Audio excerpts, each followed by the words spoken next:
आपका अपने YouTube channel पर आपका हार्दिक स्वागत करता हूं। आशा करता हूं आप लोग अच्छे होंगे और जबरदस्त होंगे। जैसा कि हम पढ़ चुके हैं प्रकाश के बारे में और सारी चीज जान भी चुके हैं, तो यहाँ पे उस संबंधित कुछ न्यूमेरिकल भी हम सॉल्व करेंगे। और ये न्यूमेरिकल जो है आपके एग्जाम पॉइंट ऑफ व्यू से बहुत इंपॉर्टेंट है, आपके एग्जाम में आ सकते हैं। अगर आपने छोड़ दिया समझे आपके मार्क्स गए, क्योंकि न्यूमेरिकल जो होते हैं बच्चे सोचते हैं इसको हम नहीं सॉल्व करते हैं। न्यूमेरिकल से लोग भागते हैं कि थ्योरी को पढ़ लेंगे लेकिन न्यूमेरिकल हम सॉल्व नहीं करेंगे। केमिस्ट्री में रिएक्शन और फिजिक्स में न्यूमेरिकल, तो ये कुछ है नहीं, इससे कोई बहुत बड़ा चीज नहीं है, बहुत इजी है। इसे पहले पढ़ेंगे फिर हम सॉल्व करेंगे। भाई जानते हैं क्या लिखा हुआ है, जल में प्रकाश की चाल 2.25 मीटर प्रति सेकंड है। यदि जल का अपवर्तनांक 4/3 हो तो निर्वात में प्रकाश की चाल ज्ञात कीजिए। आपने पढ़ा होगा अपवर्तनांक और प्रकाश की चाल में संबंध पढ़ा होगा। हमने क्या बताया सर आपको, सबसे पहले यहाँ पर हम डालेंगे हल।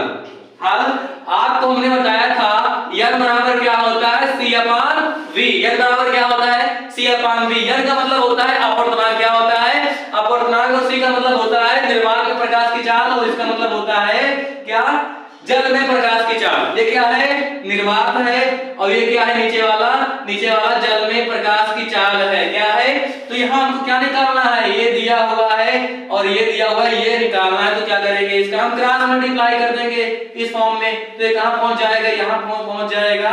या फिर ऐसे हम करें, कुछ नहीं करना है इसको, देखिए n बराबर होता है c/v। n बराबर c/v, तो मुझे क्या निकालना है, c निकालना है। तो क्या हो जाएगा, इसका मल्टीप्लाई हो जाएगा। क्या हो जाएगा, इसका मल्टीप्लाई हो जाएगा। अब तुम्हारा कितना दिया है सर, 4/3, और ये कितना दिया है 2.25 into 10⁸ मीटर प्रति सेकंड दिया हुआ, ये दिया है ना।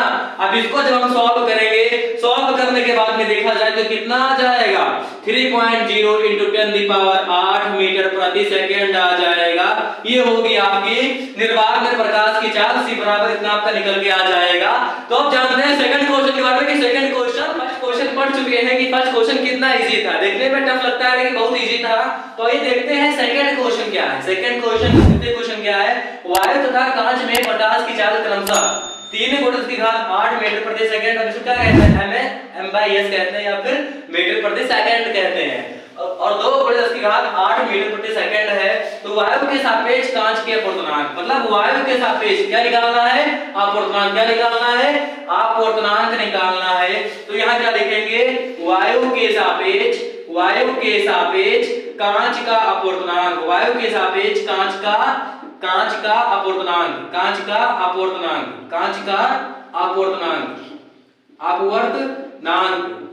अपवर्तनांक क्या होगा, n बराबर, अभी हमने देखा था c/v। अब यहाँ पर c क्या आ जाएगा, 3 × 10⁸ आ जाएगा, और बटे n बराबर क्या आ जाएगा, 2 × 10⁸ आ जाएगा। अब यहाँ पर देखा जाए ये तो सेम है, लेकिन यहाँ क्या है, 3/2 का मतलब क्या होता है, 1.5 होता है। तो ये क्या आ जाएगा, इसका पूर्णांक कितना आ जाएगा, 1.5 आ जाएगा। इससे एक कट जाएगा, यहाँ क्या आ जाएगा, 1.5 आ जाएगा। अभी आपको बताना चाहेंगे कि जो आपकी यूपी बोर्ड की एग्जाम डेट है वो भी आ चुकी है। कब से है, 16 फरवरी से आपका पेपर है, 16 फरवरी से आपका पेपर है। अब जानते हैं थर्ड क्वेश्चन के बारे में कि थर्ड क्वेश्चन क्या है। बात कर रहे हैं थर्ड क्वेश्चन के बारे में, उससे पहले अभी हमने सॉल्व किया है फर्स्ट क्वेश्चन और सेकंड क्वेश्चन। आपने देखा होगा वो कितना इजी फॉर्म में हमने सॉल्व किया, उसी प्रकार से इसको भी हम करेंगे। अब इसमें समझिए सबसे पहले क्या दिया हुआ है, अवतल दर्पण दिया हुआ है। क्या दिया हुआ है, अवतल दर्पण क्या है, बैरियर दिया हुआ है। आपको पढ़ाया है मैंने कि अवतल दर्पण क्या होता है, ठीक। क्या लिखा है, 15 सेंटीमीटर फोकस दूरी वाले अवतल दर्पण के सामने 30 सेंटीमीटर की कोई वस्तु रखी है, ठीक, दूरी पर एक वस्तु रखी है। अब उस प्रतिबिंब की पोजीशन ज्ञात करना है, उसका आकार ज्ञात करना है। तो यहाँ पर हम क्या करेंगे, दिया है, क्या दिया है f बराबर, f क्या होता है, फोकस दूरी होती है। अब अवतल दर्पण है इसलिए फोकस दूरी किसमें होगी, माइनस में होगी। कितने सेंटीमीटर होगी, 15 सेंटीमीटर होगी। उसके बाद में जो वस्तु की जो स्थिति, मतलब वस्तु कहाँ रखी हुई है उसको हम दिखाते हैं u से, और u कितना दिया हुआ है हमें यहाँ पे 30 सेंटीमीटर, वो भी माइनस में ही आएगा। किसमें आएगा, माइनस में ही आएगा। अब निकालना क्या है सर, दर्पण के सूत्र से लिखेंगे, दर्पण के सूत्र से, दर्पण के सूत्र से, दर्पण का सूत्र क्या होता है 1/f बराबर 1/b प्लस 1/u, यही तो होता है 1/b प्लस 1/u, इसका सूत्र होता है, यही होता है ना। अब इसको हम सॉल्व करेंगे कैसे, 1/f का सूत्र क्या दिया है, 1/f का मतलब क्या दिया है 15 सेंटीमीटर, v तो निकालना है, और ये कितना दिया है -30 दिया है, क्या दिया है -30 दिया है, तो हमें 1/b निकालना है, तो इसको उस पार ले जाएंगे, क्या हो जाएगा 1/b हो जाएगा, 1/b बराबर 1/30 माइनस 1/15 हो जाएगा, क्या हो जाएगा -1/15 हो जाएगा। तो इन दोनों का क्या करेंगे हम यहाँ पे, इन दोनों का हम एलसीएम लेंगे, क्या लेंगे सर लासा लेंगे, लासा लघुत्तम समापवर्तक लेंगे, ठीक। तो 30 एकम 30 होता है, लेकिन 15 दूना 30 होता है, तो यहाँ 2 से गुणा हो जाएगा, यहाँ भी 2 से, और यहाँ 1 से, यहाँ 1 से, तो ये कितना हो जाएगा 1/30 माइनस 2 यहाँ कितना आ जाएगा 2/30 आ जाएगा, कितना आ जाएगा 2/30। अब हर क्या है बराबर है, तो यहाँ कितना आ जाएगा माइनस का 1/30 आ जाएगा, कितना आ जाएगा माइनस का 1/30। तो हमारी जो v है, v की वैल्यू कितनी आ जाएगी माइनस में 30 सेंटीमीटर आ जाएगी। ये 1/b क्या मतलब था, तो b कितना हो जाएगा माइनस का 30 सेंटीमीटर हो जाएगा। आपको मैंने पढ़ाया है जो अवतल दर्पण होता है, इसके माध्यम जो भी प्रतिबिंब बनता है कैसा बनता है, वास्तविक बनता है, वास्तविक बनता है, और कैसा बनता है वास्तविक और उल्टा बनता है, वास्तविक और उल्टा बनता है।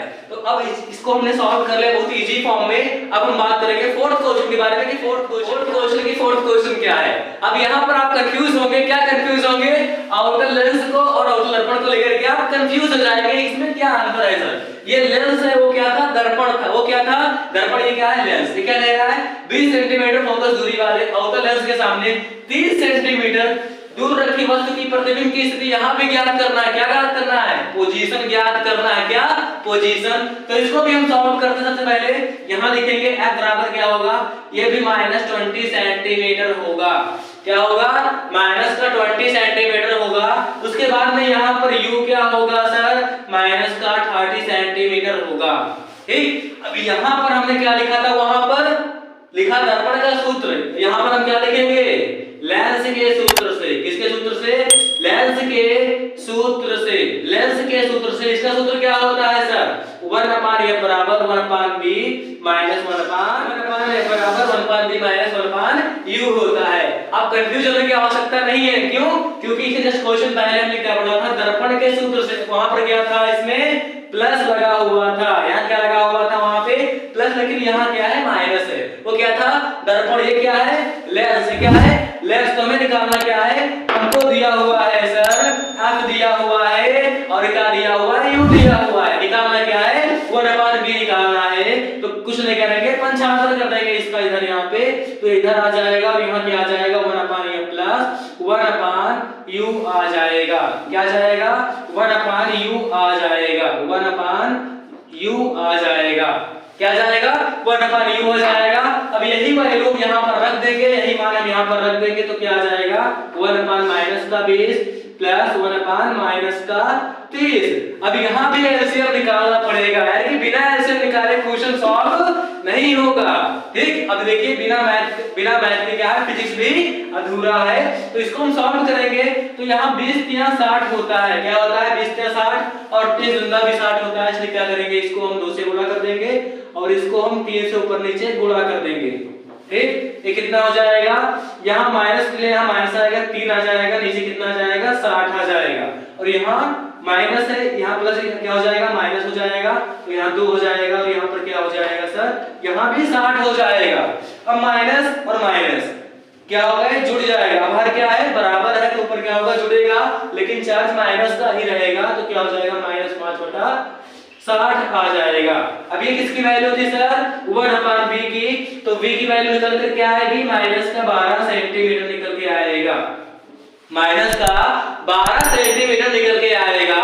तो ये क्वेश्चन भी आपका आसानी से सॉल्व हो गया, आसानी से सॉल्व हो गया। अब जिसमें माइनस लगा हुआ ये क्या है, माइनस इस चीज को दर्शाता है कि वह जो वस्तु है उसका जो प्रतिबिंब बन रहा है वस्तु की ओर 12 सेंटीमीटर दूरी पर बन रहा है, तो इसी प्रकार हम सॉल्व करेंगे नेक्स्ट क्वेश्चन और जानेंगे उस क्वेश्चन के बारे में। पांचवें क्वेश्चन को समझने से पहले, इससे पहले हमने चौथा क्वेश्चन सॉल्व किया है चुटकियों में। किसमें? चुटकियों में सॉल्व किया। उसी प्रकार इसको भी हम करेंगे। लेकिन एक बात जरूर याद रखना, अगर बोर्ड एग्जाम की प्रिपरेशन करनी है तो हमारे चैनल को जरूर से जरूर सब्सक्राइब करना, राइट। अब हम जानते हैं पांचवें क्वेश्चन के बारे में। एक पारदर्शी कांच के बने घनाकार गुण के जिसकी प्रत्येक भुजा क्या है? 4 सेंटीमीटर है। की तली का मतलब होता है इसी की तली पर एक काले बिंदु की आभासी गहराई की गणना करना है, जबकि कांच का परिमाण कितना दिया है? 1.6 दिया है। बच्चों एक सूत्र और होता है, n बराबर क्या होता है? वास्तविक, क्या होता है? वास्तविक गहराई। इसको बोलते हैं वास्तविक गहराई। और बटे में क्या होता है? आभासी गहराई। बटे में क्या होता है बच्चों? आभासी गहराई होती है, आभासी गहराई होती है। अब n बराबर कितना दिया है? 1.6 दिया है। कितना दिया है? 1.6 दिया है। वास्तविक गहराई और आभासी गहराई, ठीक। अब आभासी गहराई कितना दिया है? 1.6 दिया है। अब वास्तविक गहराई समझ लो आपका ये 4 सेंटीमीटर है। क्या है? 4 सेंटीमीटर है आपका। ये यहाँ पर आपको कंफ्यूज करने के लिए दिया था, ये आपका वास्तविक गहराई ही होगा। बटे आभासी को हम x मान लेते हैं। क्या मान लेते हैं? x मान लेते हैं। तो इसको यहां कर दीजिए, पंचांतर कर दीजिए। इधर गुणे भाग में थे, गुणे में आ जाएगा। ये गुणे में इस पार भाग में पहुंच जाएगा। तो x की वैल्यू क्या आ जाएगी? x की वैल्यू आ जाएगी 4/1.6 आ जाएगी। अब दशमलव को हटाएंगे, ऊपर 0 बढ़ाएंगे, 16 32 हो जाएगा और 16 पंचे 80 आ जाएगा। तो n की वैल्यू क्या आ गई? 2.5 आ गई। अब यहाँ पे हमने मोस्ट इंपॉर्टेंट देखा जाए तो n की वैल्यू कितनी आ गई? 2.5 आ गई। 16 32 16 पंचे 80। अब यहाँ पे हमने सॉल्व किए 5 इंपॉर्टेंट क्वेश्चन जो आपके एग्जाम में बन सकते हैं। नेक्स्ट वीडियो में हम बताएंगे आपके लिए बहुत ज्यादा इंपॉर्टेंट जो आपके एग्जाम में मोस्ट इंपॉर्टेंट है, आपके एग्जाम में आ सकते हैं। वही वो सारे क्वेश्चन आपको कराए जाएंगे और देखा जाए। इसकी वीडियो अगर आप देखना चाहते हैं और तो ये प्रकाश के बारे में ऑफिस पढ़ना चाहते हैं तो आप वहां प्लेलिस्ट में जाकर के आप देख सकते हैं। हमारी वीडियो पड़ी हुई है प्रकाश के प्रवर्धन की और अपवर्तन की, और मैथ की वीडियो भी पड़ी हुई है कुछ इंपॉर्टेंट क्वेश्चन की, वहां पर आप जाकर के देख सकते हैं। अगर हाँ बोर्ड एग्जाम की प्रिपरेशन करनी है तो चैनल को सब्सक्राइब भी कर लीजिए, क्योंकि कोई वीडियो अपलोड हो तो आपके पास नोटिफिकेशन पहुंच जाए। तो मिलते हैं नेक्स्ट वीडियो में यही उत्साह और यही जोश के साथ। Okay, all the best.